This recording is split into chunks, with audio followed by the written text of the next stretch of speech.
থাহি গ্রামে এই ঠাটা পড়া গরমে কি হরমু আর ভাইবা পাইতেছি না। যেহেতু গ্রামে থাকি, গ্রামে তো আর সুইমিং পুল নাই, তাই শরীর ঠান্ডা হওয়ার জন্য যমুনা নদীতে গোসল করার জন্য যাই। নদীতে যাইয়া দেখি পোলাপান লাফালাফি করতেছে, হাতার পারতেছে, যেগুলো আমরা ছোটবেলা আগে করতাম। এগুলা লাফালাফি দেখে তো আগে ছোটবেলা শৈশবের স্মৃতি মনে পড়ে গেল। হ্যালো ভিউয়ার্স, আসসালামু আলাইকুম, welcome to my another video. আজকের ভিডিও থাকবে আমার আঞ্চলিক ভাষায় কথা বলা এবং যমুনা নদীতে গোসল করা। চলুন দেরি না করে ভিডিও শুরু করা যাক। আঙ্গের বাড়ি থেকে যমুনা নদী হোন্ডা দিয়ে যাইতে 10-12 মিনিট সময় লাগে, তাই আমরা হোন্ডা নিয়ে 3 জনে যাইতেছিলাম। হোন্ডা দিয়া 3 জন হোন্ডা দিয়ে যাইতেছি আর বলতেছি এত গরম কেন, এই গরমের মধ্যে কেমন মানুষ আসবে, আমরা তো বাঁচি না, মরে গেলাম। আর এটা ছিল আঙ্গির গ্রামের পথ। আঙ্গির গ্রামের পথ অনেক ভাঙা, হোন্ডা দিয়ে গেলে আপনার মাথা একবার শেষ হয়ে যাবো। কেরম ভাঙা ভাঙা, যাই খাবেন আর যাই খাবেন, ঠেক না খাবেন, এটা ঠেক না খাইতে খাইতে মাথা ব্যথা হয়ে যাবো। নদী পাড়ায় হিপুল আবার নামালামি করতেছে, দেখে তো আর ধৈর্য মারলো না। আমরা হোন্ডা থেকে নাইমা নদীতে নাইমা বললাম, নদীতে নাইমা দেখি পানি এত ঠান্ডা যে ঠাড়া ভরা ওদের জন্য যে ক্লান্ত হয়ে গেছিলাম, একবার প্রাণ জুড়াই গেছে। নদীর পানিতে নাইমা, নদীর পানিতে নাইমা আমরা যা মজা করছি ভাই, কিভাবে কোন বইলা বুঝাইতে পারবো না। আপনারা যদি যমুনা নদীতে আহেন, আইলে বুঝবেন নদীর পানি কত ঠান্ডা।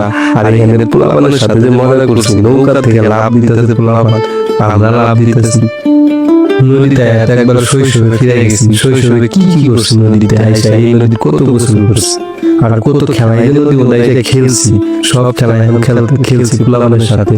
নদীতে গোসল করতে আইলে সবচেয়ে জনপ্রিয় খেলা আছে আমি গ্রামের মানুষ খেলে, বল্লাই বল্লাই খেলা।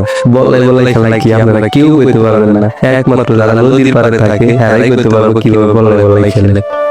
আহা কি মজা রে ভাই, দেখেন এই যে নৌকা থেকে লাভ দিতেছে, কাঁচা থেকে লাভ দিতেছে শৈশবে, এটাকে আপনারা পারবেন, যারা শহরে থাকেন পারবেন না, তারা ভয় পাবেন। নদীতে অনেক স্রোত আছে, তারপরেও আমরা কিভাবে যে লাফালাফি করতেছি, হাতার পারতে নদীর মধ্যে হাতার পারতে এত মজা যা আপনারা বইলা বুঝাইতে পারবেন না। হাতার পারবেন, হাতার পারলে শরীর ভালো থাকে, শরীর সুস্থ থাকে।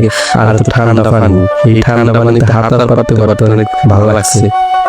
তারপর শেষের দিকে আমরা কি মজাই করছি নদীর মধ্যে, কি করে আপনারা বুঝাইতে পারতেছি না। আপনারা না এলে না দেখলে তারা বুঝবেন না। এই দেখেন, এটা নদীর মাছ পথে যায়।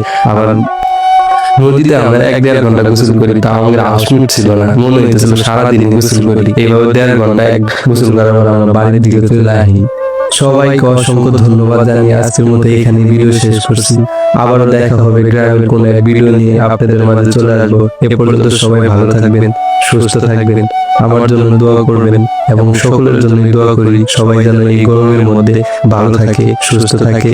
সবাই পরিবার নিয়ে যেন আবার গ্রাম থেকে সুখে শান্তিতে কর্মস্থলে পৌঁছায় যেতে পারে। আল্লাহ হাফেজ।